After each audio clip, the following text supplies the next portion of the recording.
अब आपका अपना आदित्य हॉस्पिटल सर्कुलर रोड से सन सिटी में शिफ्ट हो चुका है। वही अनुभव, सेवा और समर्पण अब नई जगह और नई मशीनों के साथ 24 घंटे उपलब्ध। लोकेशन के लिए ये QR कोड स्कैन करें और अधिक जानकारी के लिए संपर्क करें।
हरियाणा के मुख्यमंत्री नायब सिंह सैनी ने रेवाड़ी को बड़ी सौगात दी है।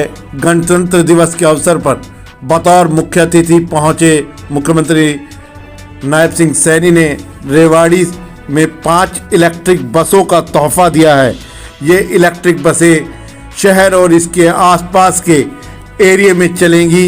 इसके साथ ही मुख्यमंत्री नायब सिंह सैनी ने महाकुंभ के लिए 2 बसों को भी रवाना किया है। मुख्यमंत्री नायब सिंह सैनी ने शहर के राव तुलाराम स्टेडियम में गणतंत्र दिवस के अवसर पर राष्ट्रीय ध्वज फहराया।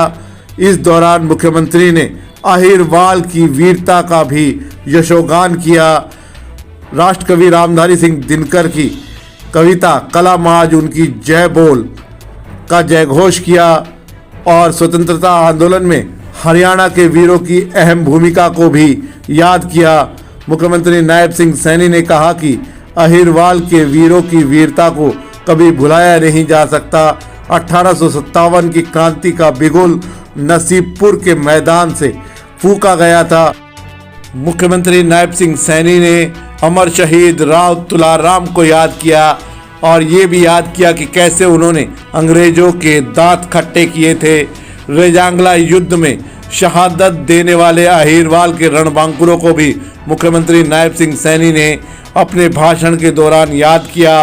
धारा 370 हटाने का मुद्दा हो या राम मंदिर व सर्जिकल स्ट्राइक, सभी को अपने भाषण में समेटते हुए मुख्यमंत्री नायब सिंह सैनी ने कहा कि देश और हरियाणा प्रदेश दोनों तेजी से आगे बढ़ रहे हैं। उन्होंने कहा कि विज्ञान व तरक्की के साथ साथ हमने अपनी सांस्कृतिक जड़ों को भी नहीं छोड़ा है। मिली थी राष्ट्रकवि रामधारी सिंह दिनकर जी ने उनको नमन करते हुए कहा था कि कलम आज उनकी जय बोल, जला अस्थियां बारी बारी, छिटकाई जिन्होंने चिनगारी, जो चढ़ गए पुण्य वेदी पर, लिए बिना गर्दन का मोल, कलम आज उनकी जय बोल। हम सब के लिए यह गर्व की बात है कि स्वतंत्रता आंदोलन में हरियाणा वासियों ने अग्रणी भूमिका निभाई थी। 1857 की क्रांति तो अंबाला छावनी से शुरू हुई थी। नई पीढ़ियों को प्रेरित करने के लिए अंबाला छावनी में 538 करोड़ रुपए की लागत से स्वतंत्रता संग्राम स्मारक का निर्माण भी अंतिम चरण में है। हमारा परम कर्तव्य है कि हम मातृभूमि के लिए जान न्यौछावर करने वाले शहीदों के परिवारों, उनके आश्रितों को संबल बने। इसीलिए हरियाणा सरकार ने स्वतंत्रता सेनानियों, उनकी विधवाओं की पेंशन बढ़ाकर 40,000 रुपए मासिक की है। हमने युद्ध में शहीद सैनिकों के परिवारों के लिए अनुग्रह राशि वो भी दुगनी करके 1 करोड़ रुपए कर दी है। इसी प्रकार हमारी सरकार ने वीर गति को प्राप्त होने वाले हरियाणा के शहीद परिवारों के 416 आश्रितों को सरकारी नौकरियां भी दी गई हैं। हमने अग्निवीरों को हरियाणा सरकार की सीधी भर्तियों में 10% का आरक्षण देने का भी निर्णय लिया है। हम आपातकाल के दौरान लोकतंत्र की रक्षा के लिए जेलों की यातनाएं सहन करने वाले लोकतंत्र सेनानियों को भी पेंशन दे रहे हैं। हाल ही में यह पेंशन बढ़ाकर 20,000 रुपए की है। भाइयों बहनों, गणतंत्र दिवस पर मुख्यमंत्री के रूप में ध्वजारोहण का यह मेरा पहला अवसर है। मेरा परम सौभाग्य है कि मुझे यह पहला अवसर वीरभूमि अहीरवाल के रेवाड़ी में मिला है। इसी क्षेत्र में नारनौल के पास नसीबपुर की वह ऐतिहासिक धरा है जहां सन 1857 की क्रांति के महानायक राव तुलाराम ने अंग्रेजों के दांत खट्टे किए थे। आजादी के बाद भी इस क्षेत्र के वीरों ने भारत चीन युद्ध के दौरान रेजांगला पोस्ट पर आखिरी जवान आखिरी गोली तक लड़ाई लड़ी थी। उस लड़ाई में शहीद हुए 114 जवानों में से ज्यादातर यहीं के थे। मैं उन्हें भी आज नमन करता हूं। आज भी रेवाड़ी क्षेत्र के युवा सेना में भर्ती होकर राष्ट्र की सीमाओं की रक्षा करना अपना फर्ज समझते हैं और माताओं की साध्वी अपने बेटे को फौजी वर्दी में सजा हुआ देखकर पूरी होती है।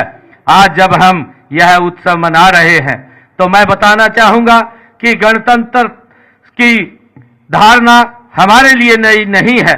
इसके उल्लेख वेदों में भी है। अर्थवेद में कहा गया है, गणेशु राज्यान धर्मेणु सुख यु यजते, अर्थात गण राज्य में शासक को धर्म के मार्ग पर चलकर सुख में शासन करना चाहिए। हम इसी भावना से सुशासन से प्रदेश की जनता की सेवा कर रहे हैं।